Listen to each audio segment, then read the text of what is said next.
What's up, YouTube? Welcome back to Celio's Network for another one of our sit-down talks with Mr. Network, where I'm going to tell you guys some of my opinions on things, and you just need to remember that I am telling you opinions. I'm not telling you how to play the game, and I'm not telling you how you should enjoy the game. These are just some thoughts that I have, and this one was requested, or rather voted for, on my Twitter probably close to a month ago now. The topic we'll be talking about is practicing versus testing in the Pokemon trading card game. This can really go for any trading card game. As some of you may know, I was having some computer issues, so this video, I recorded it like 3 or 4 times probably, and all the files were corrupted. So I'm re-recording it again with a clean hard drive, and hopefully everything goes peachy. So before we start talking about this pressing issue of practice versus testing, of course, shout out to my sponsors, PotownStore.com. They are great, and they sell PTCGO codes. If you like playing the Pokemon trading card game online, you should probably go over there and buy some codes using code Celio for 5% off of your order. Also, check out flipsidegaming.com, where I write free weekly articles, and you can use code Celio, all caps, for 10% off of your order over there. So practice versus testing. This is something that's been in my head for a while, and it kind of surprises me that people don't talk about it more. Like what you should be doing with your time that you want to, like your time playing Pokemon trading card game that you want to be constructive. Of course, it's a game, so play it for leisure, play it for fun. But in the time spent that you want to be constructive and you want to be getting better, what should you be doing? And I believe there's really a difference between practice and testing, and that's what I am going to talk about today, as long as this darn file doesn't corrupt itself. So there are differences between practices and testing, and there are different benefits gained between practice and testing. One more time. Before I talk about this, remember, this is my theory. This is what I believe. None of this is absolute. This is copyright Mr. Network.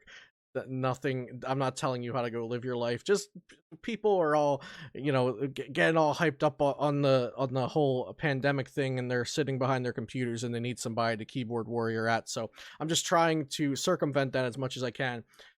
On with the show.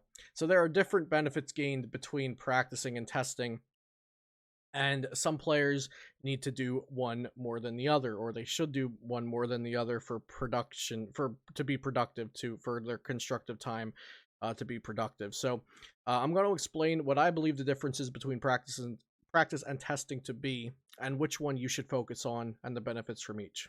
So I frequently hear players talk about testing, and they say, oh yeah, we had a good testing session last night, or I was testing, but it turns out they're actually practicing, or they think they're practicing, but they're actually trying to do things that are too advanced and they're not benefiting from it yet, or vice versa.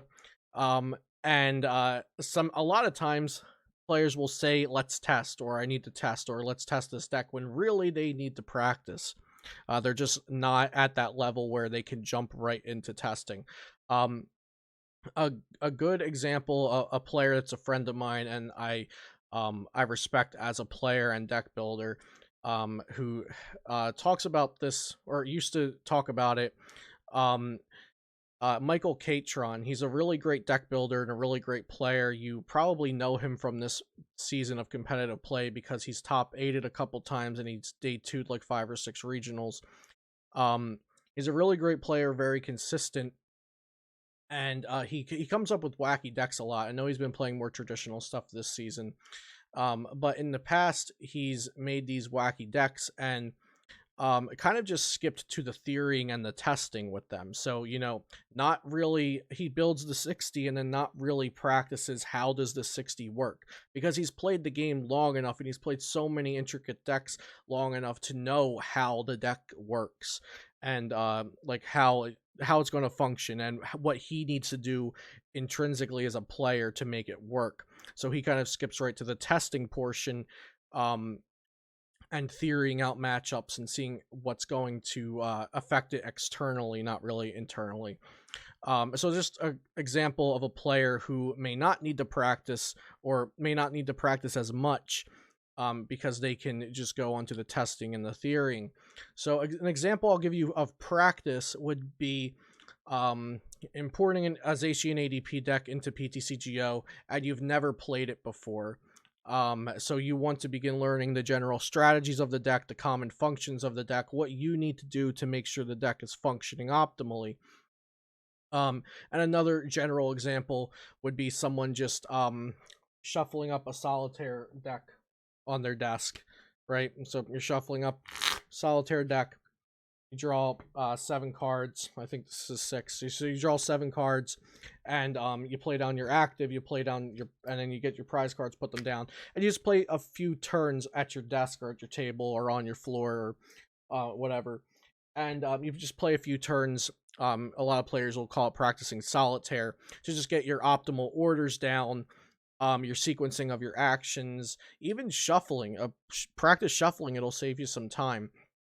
But practicing out these mock turns against no opponent. So, 2 examples of practice there.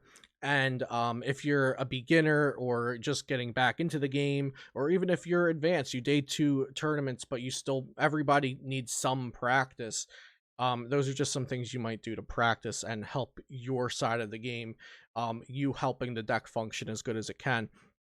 Moving on to testing, the idea of testing might be a little less familiar to most of you, but it's not.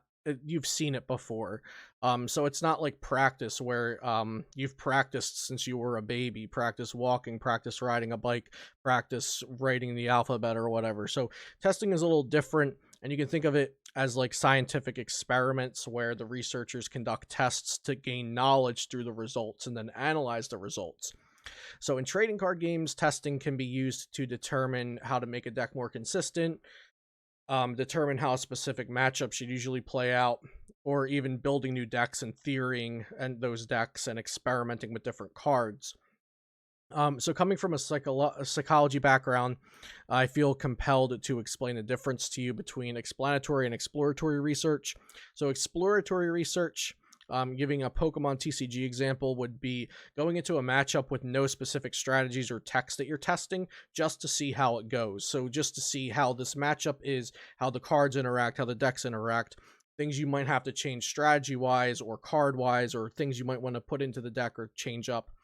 And then explanatory research would, you're going into the matchup with a hypothesis on a tech or a strategy working or not working, and you're trying to prove whether that hypothesis is false or not. So exploratory sounds like it is. You're exploring, you're looking for the answers, whereas in explanatory, you're going in with an idea. So practice, in short, practice is to build skills, whereas testing is to measure the validity of something and analyze its results. So, here we're going to get to which one do you think you need to do more. If you're misplaying, missequencing, just not realizing good plays in front of you, or like a friend comes over your shoulder after the game, like, hey man, 2 turns ago, if you gusted that up, you took your last 3 prizes, man, what are you doing? Making gameplay errors, like drawing an extra card off of your the Dene because you think you're playing Professor's Research, and it's just natural, and you draw an extra card, you got 2 prize card penalty for that, and that's happening multiple times a tournament, or multiple times a testing session, multiple times a practice session. So if those kinds of things are happening, then I would suggest that you probably need more practice, just repetitive to build, just repetition to build up your habits. So when you play Dedenne, you're drawing 6 cards. When you play Research, you're drawing 7 cards. Those things are built by repetition and habit. And then if you're making minimal misplays, but you're still losing due to the deck you selected or the text you put into your deck, maybe it was suboptimal for your local meta or a larger meta, you're playing with suboptimal lists, then maybe you need to test more to better understand the metagame, to understand text, to understand strategies, and how to optimize lists from tournament to tournament. If those are your kinds of things, then I would say you probably need testing. Now, likely everybody needs some sort of mixture of practice and testing, but to think of it simply, practice is the fundamentals. It's the rudimentary skills. It's you being internally a good player, whereas the testing is analyzing results and trying to figure out how can I make this deck be a deck that has a 70-30 matchup in the other deck's favor. How can I change this to a 50-50? Let's open up the PTCGO card database, look through every card, and then we're going to test out the good picks, like the 5 top things we think might work, and we're going to test those and go into some research on it and see if it works. So that would be testing. I highly suggest doing that if you feel like you have been making minimal misplays across your tournaments and still not performing well, and that you're losing due to deck selection, or your lists aren't optimal, or you could have had better techs for a meta. Of course, if you're not losing to luck and you think you played the right deck, then you're probably misplaying and missequencing and missing plays and not noticing it. Even if you're blaming it on luck, and I see this happen a lot, of course everybody gets lucky or unlucky, but you want to make sure that you are playing so that variance has the least amount of influence on your outcome as possible. So the better you play, the least amount of misplays you make, then the better chance you have that you'll be able to play around the variance, or the variance won't affect you as much.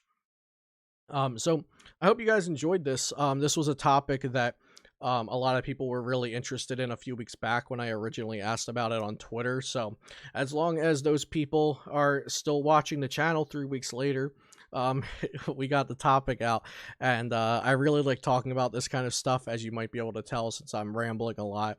And I probably just seem like I'm enjoying talking about this because I like to talk about the more, theoretical stuff and the more complicated stuff in the game, and the meta game, the game within the game, which is what this is. So yeah, I hope you guys enjoyed it. If there's any points in here that you'd like me to talk on more, like to discuss with me, say, hey, you're wrong about this and this is why, then leave it in the comments below. I'd love to hear any and all types of feedback on this. So I hope you guys enjoyed this. Subscribe to the channel if you'd like to see more Pokemon TCG content and the occasional video of me rambling on about something that you may or may not understand, because it may or may not make sense.